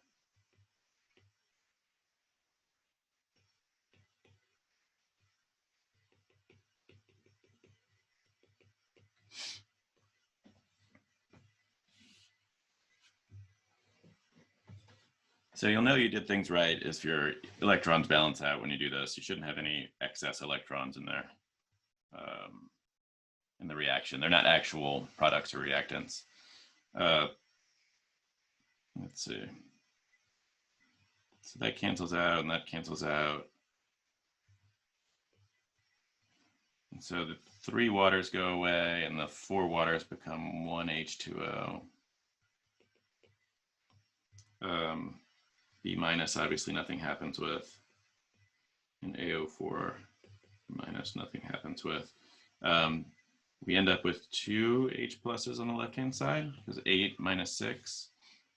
And on the right-hand side, we just need to finish writing out the normal reactants, and I'm sorry, the products that were originally appeared there. So this is our balanced equation. Dr. Gunn? Yep. Isn't it in basic solution? It is in basic solution. I'm just about to fix that. So there's a couple of ways to balance them when they're in basic solution. I always just do it this way. Like I pretend like it's an acid, and then I just do an extra step at the end. There's a way to balance out using OH minus in the middle. That's fine too. So if you're in basic, you just have you balance everything the same, but in the last step here, you just add in OH minuses to fix it. So you don't want to have, if you're in basic, you're obviously not going to have H plus around. So you do this one more step where you could say add in 2 OH minuses. And if you add it to the left-hand side, you have to add it to the right-hand side. And so we add that over here too. So you can add it at the end and you don't have to add it in the middle. That's right, yeah. I like it just because it keeps things consistent. So the only thing that I think it might be a little bit confusing is just that when you add H plus and OH minus, you get water out of that. So 2 H pluses plus 2 OH minus gives you 2 waters. Those react stoichiometrically. It's this reaction, I mean.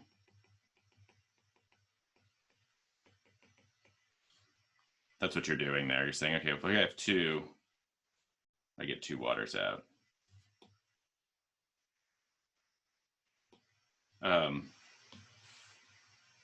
But that takes care of this problem of having H plus.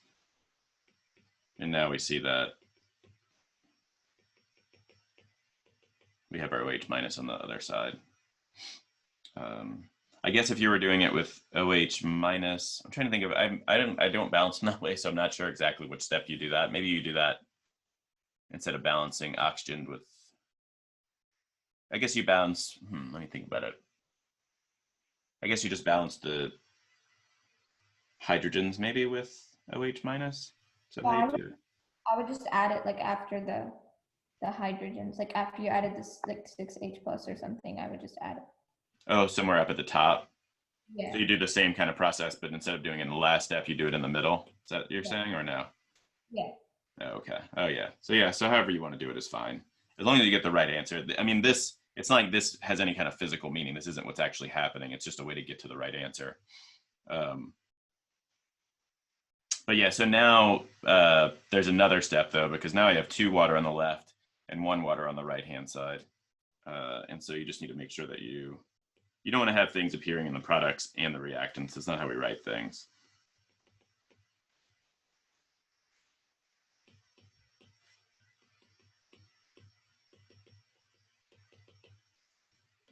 So yeah, so this water, it's like 2 on this side, 1 on that side, like 2x and x. So it's like 2x minus 1x.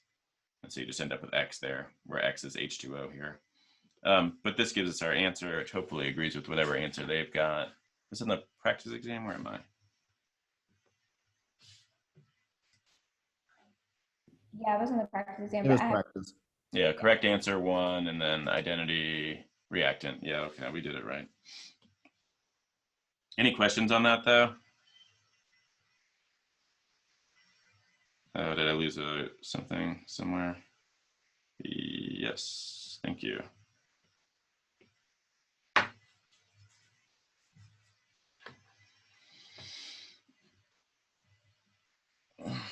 So yeah, so in basic solution, there's like a little bit of a fix that you have to do somewhere with the OH minus. I like to just do it at the end. But you can see it does change. I mean, I guess, and maybe one thing they're trying to emphasize here is that, like, in doing so, if you're in base, where water appears and how much of it is affected. Outside of that, it doesn't have too much of an effect on the overall process. thank you. Mm-hmm.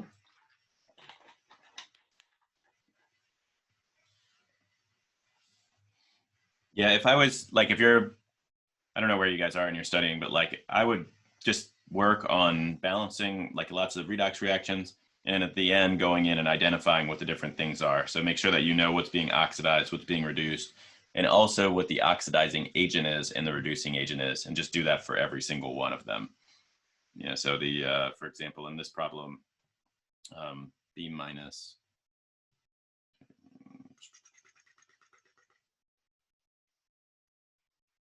oh, I balanced this, I went, oh, B minus, it's going from -1 to +5. So that, this species here, for example, that's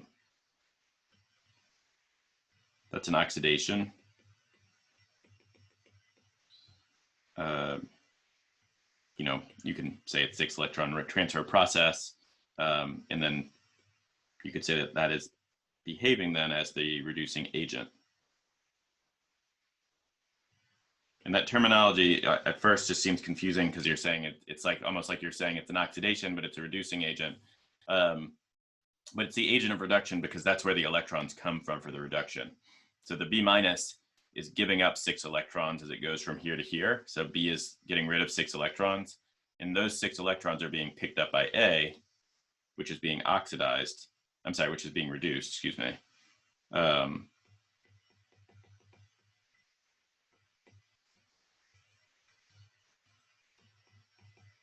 In the same context, we can think of it as the oxidizing agent. So you could even write this out if you want to be more explicit. Oops.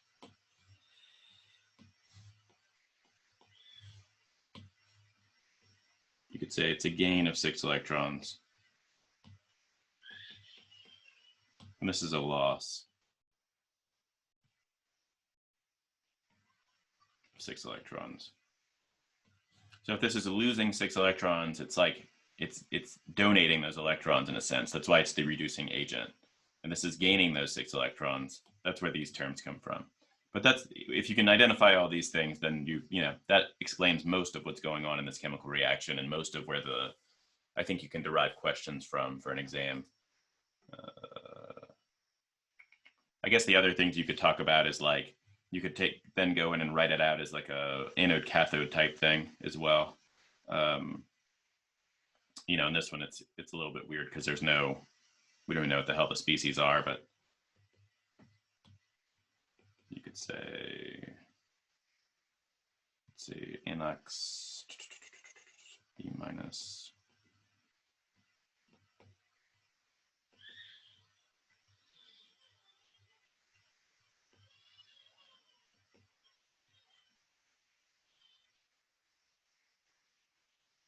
And then you're doing the reduction.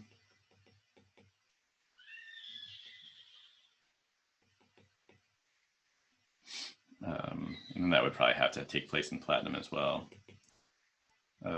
So yeah, I guess another way you could say it, if you didn't want to have to go through, is you could say like this would be the anode, and this would be the cathode. But just, you know, that way you're cramming as much crap into one practice problem as you can. I guess you need a place to check that, but hopefully you can make sense of it. It's just, for me, it's like the, because I don't do electrochemistry a lot, like only when I teach this course, it's easy to just kind of, it just takes a little while to get used to all this language. So remember that the anode is where the oxidation takes place, and that the oxidation reaction is the reducing agent, and all that kind of crap can be a little bit much. So it's just a matter of practicing. It's not so much of getting confused about what's what. I mean, you can look up that the anode is where the oxidation takes place. It's just trying to beat that into your head. I don't think there are any fractional oxidation states on the exam. I'm not 100% sure, but I wouldn't worry about it too much. Really, if you can get this part down, like if you do run into something where it's a fractional oxidation state, it's just a matter of setting up one of these equations and solving for this, and it'll give you the fraction. But I doubt, I'm trying to think of like how that would come into play. Like if you had a fractional oxidation state, and that fractional oxidation state then came into play down here, that means you'd have a fractional electron count, and then you'd have to balance that fractional electron count out using like coefficients, because we don't use fractions in front. It would become a kind of a pain in the ass, and we didn't really focus on that. So I wouldn't worry about it too much. It certainly won't be a complicated problem if it does. And I don't think we saw that really in any kind of the practice of the homeworks, aside from that singular question we accidentally stumbled into. So I guess probably not is my answer.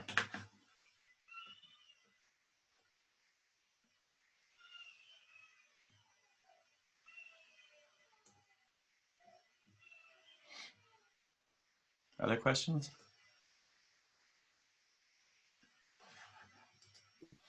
Someone had asked about number 11. Oh yeah, sorry about that.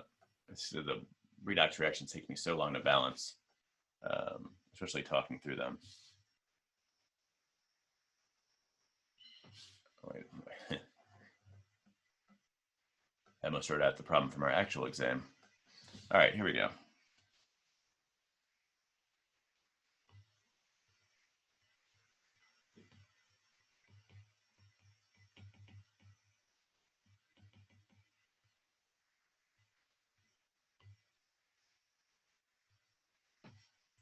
Practice exam. Question 11. So consider the following redox reaction. Which of the following electrons will have a greater mass after the reaction? Yeah, that was going to be the other thing I was going to say, is like which one's gaining versus losing mass, but they already seem like a lot of crap. But yeah, this is a good question. They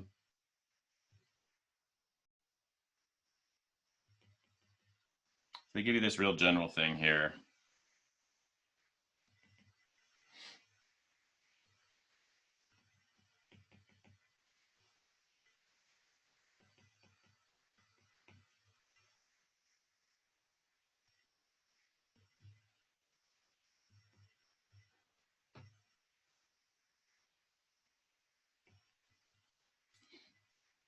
So you'll note that in going from A+2 to A+3, you're not forming a solid. Those are both aqueous.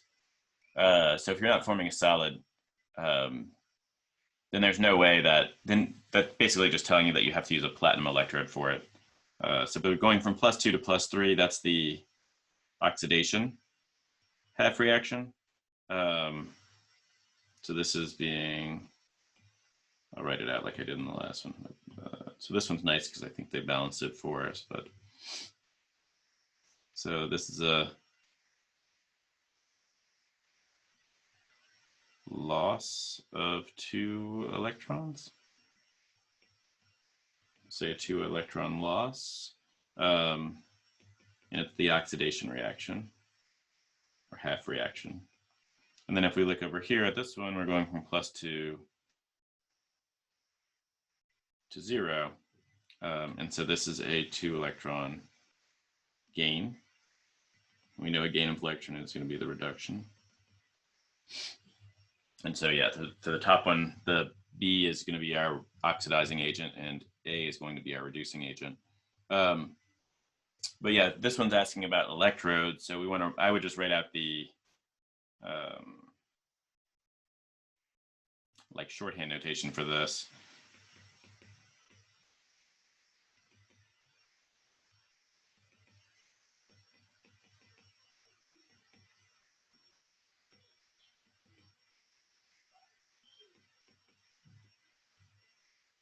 So this is our anode over here. It's a platinum electrode. So clearly the platinum electrode isn't going to gain mass. I guess if you're doing some sort of electroplating or something, you could. But your experimental setup will look something like this.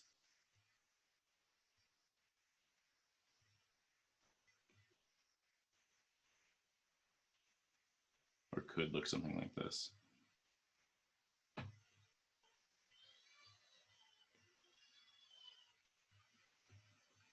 So our anode would be made of platinum.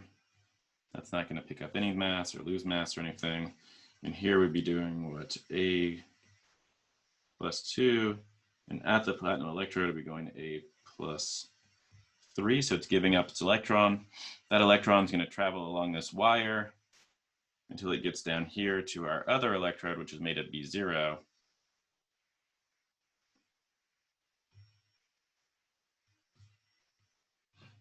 Two of those.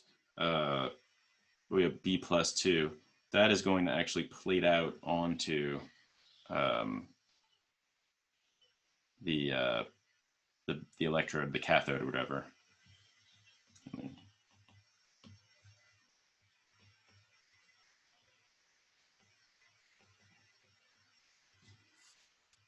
And so the two electrons that are coming out here, so I'm taking I'm taking electrons away from A. That's why we see A +2 going to A +3. Those electrons, what happens to them is they go into this platinum electrode here. So it hands off its electrons to the electrode. The electrons travel along the wire until they get down here to this electrode, the anode, and then the electrons get handed off to B +2. The result, though, is that when B +2 gains 2 electrons, it becomes B0.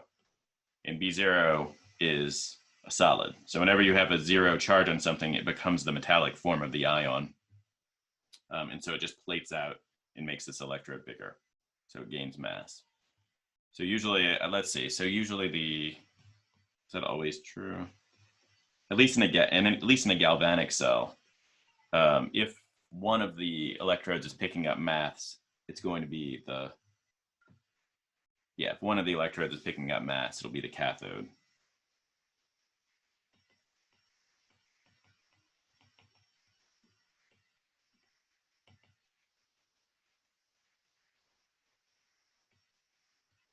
Say it has the potential to gain mass. What's the case where it would not gain mass?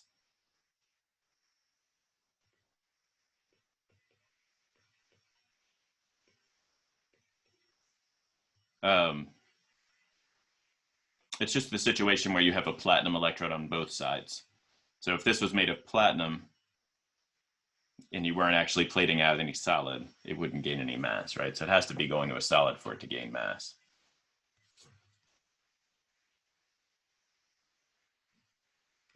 And the anode has the potential to lose mass.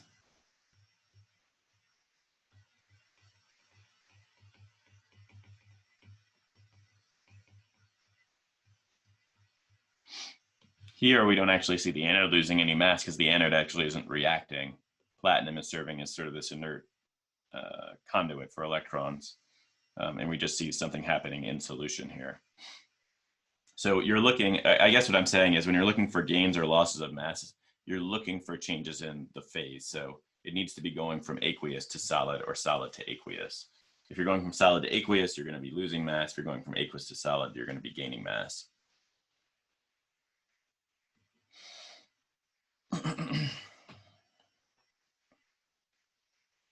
I'm trying to think of it like, trying to think of an example where that you might see that in real life. So I think like when you're looking at things that are getting corroded, so if you have like a piece of iron or something that's getting oxidized, that reaction's kind of complicated because of what's happening with the iron there. But like you'll notice that as things rust, they just disappear after a while. And so the same thing is true of like the anode and the cathode. So if you're using a solid piece of metal there and it's part of the reaction, it's going to change and sort of decompose in the same way that a rusty old automobile will eventually just turn to dust, right? It's kind of a similar idea.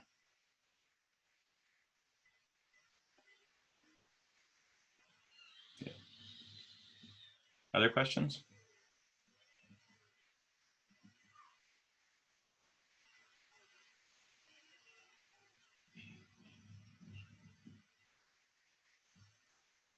All right, well, we're pretty close to the end of office hours anyway. Yeah, I would just, well, let me look at the exam one last time. When they say electrolysis, does that mean specifically an electrolytic cell? Do you have an example? Like on one of the help sheets, it's asked, consider the electrolysis of calcium chloride. Is that supposed to be indicating that that's an electrolytic cell? Yeah, electrolysis, I guess, is like, it's like the process, I guess, of applying the external power source to it. So yeah, electrolysis is when you're working on it. I guess electrolysis is like when you're doing work on the electrolytic cell. You could call that electrolysis.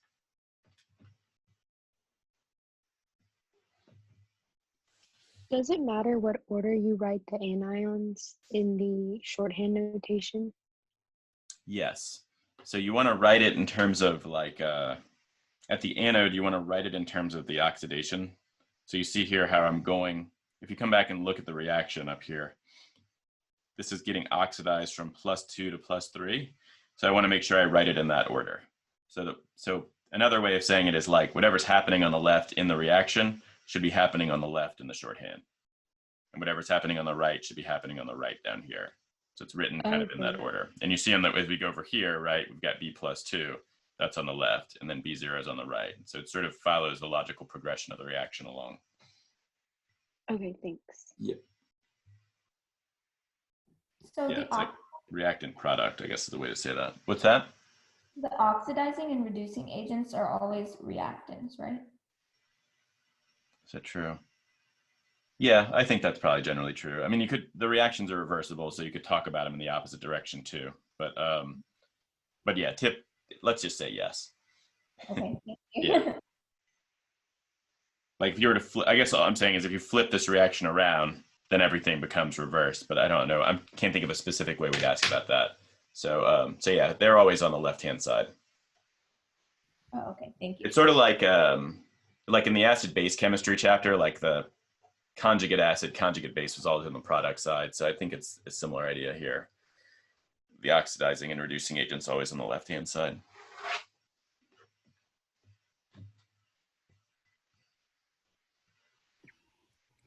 On number 15 on the practice quiz or practice test, when it's asking something like it's doing of where are the actual negative ions. Yeah. I mean, I understand like, the cathode is a plus charge, the anode on the left, if this is a traditional, the A is a negative charge. I understand that, the electrons are flowing, from the wire, I guess, through C. Yeah, I'm not sure what the hell they're asking for there. So let me draw that cell out for a second. Maybe I'm being obtuse. I mean, I understand what they're asking. I understand the basis of the question, but I would expect there to be the same number of anions on both sides. Maybe I think they might be asking about like the flow from the salt bridge. Oh, okay. So I guess in the specific. So if you have potassium and nitrate in here, I guess the way they phrase it is okay. They're asking which is more likely. So like, So in your opinion, this is asking about the salt bridge. So the negative ions are going into the anode oxidizing side. yeah. So like, I think the reason is like, if you imagine that, like, let's say on this, let's say over here you had like copper +2 and it was going to copper 0. So this is a copper electrode. As the copper 2, that actually that makes sense. I mean, I don't know, it's kind of vague the way they're asking it, but as the copper 2 plates out onto here, the nitrate is going to have to flow out into here. And like, so if we had something else over here, like let's say on the other side we had what's a good, I want to choose something that's fake.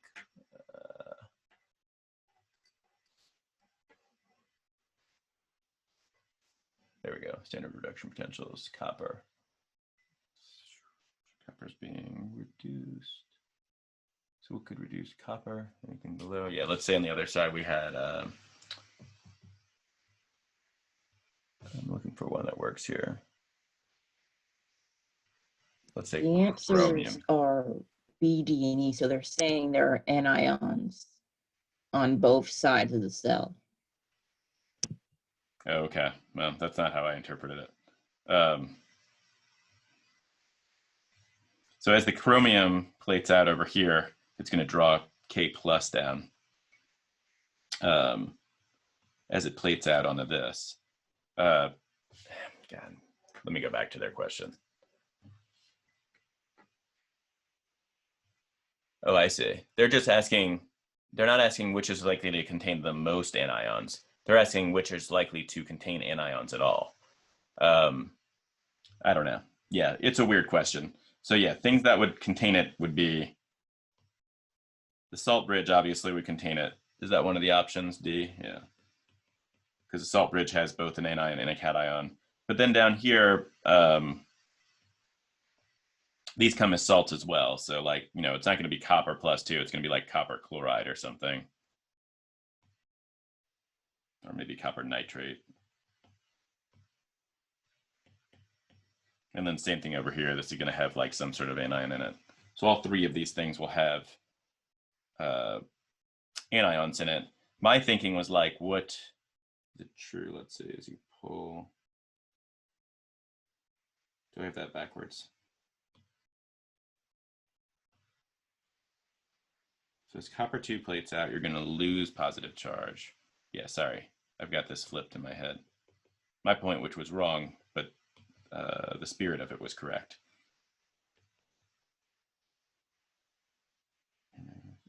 Oh, it's because I have the damn cell written backwards. That's why.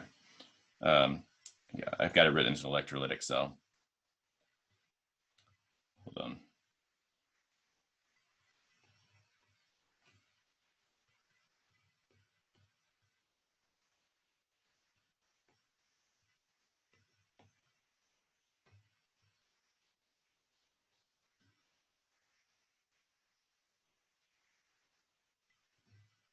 So let's make this the chromium electrode.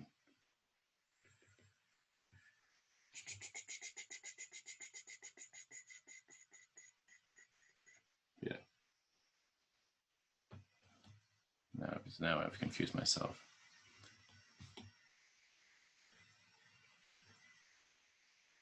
Fuck it. We'll just leave this as a, excuse my language. We'll just leave this as a electrolytic cell. Let's just pretend like we're driving in the opposite direction. I think my only point was just that if your power supply, let's see, so if you're plating chromium over here, you're going to be losing positive charge on this side. And so you'll be gaining nitrate from the salt bridge, like this, that'll be migrating in. I'm trying to think if you'll ever actually end up, I guess you would end up with equal amounts of anion on both sides, no matter what, because you start out with it. Okay, anyway. now I feel like I'm being more confusing than anything because I've written the cell backwards. But yeah, if all the question is asking is like where you're going to have anions at, you're going to have anions everywhere. You're going to have them in the salt bridge and you're going to have them in the solution. The salt bridge should be pretty obvious because the salt bridge is always, you know, potassium nitrate or some sort of positive and negative cation and anion. But a lot of times for the solutions, like at the anode and the cathode, we don't actually write out the spectator ion. But I've said it in class before, you know, you're not just going to have copper +2 in there. You're going to have some sort of species over here to balance the charge. Like you can't buy just copper +2.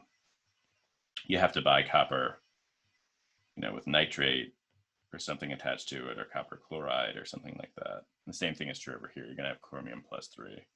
That means you're going to have to buy it as chromium nitrate or chromium chloride.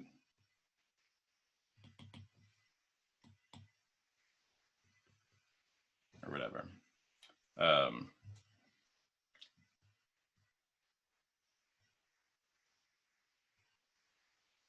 Yeah, I'm trying to think if you'll ever end up with an imbalance where you have like 10 molar nitrate on one side and like 5 molar X minus on the other side in a standard cell. And I think the answer is no, but that's not what they're asking. And I don't think you guys really want to go down that path anyway. So anyway, does that long and confusing answer your question?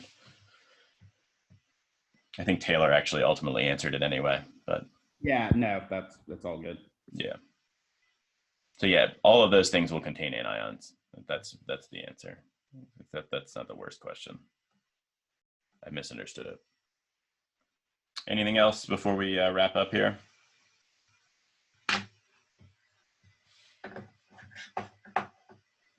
All right, well, you guys have a good Wednesday and good luck on your exam, and I'll see everybody on Friday. I'll make some sort of announcement to remind everybody we have class Friday since we haven't been doing that. And yeah, we're almost done with class, so.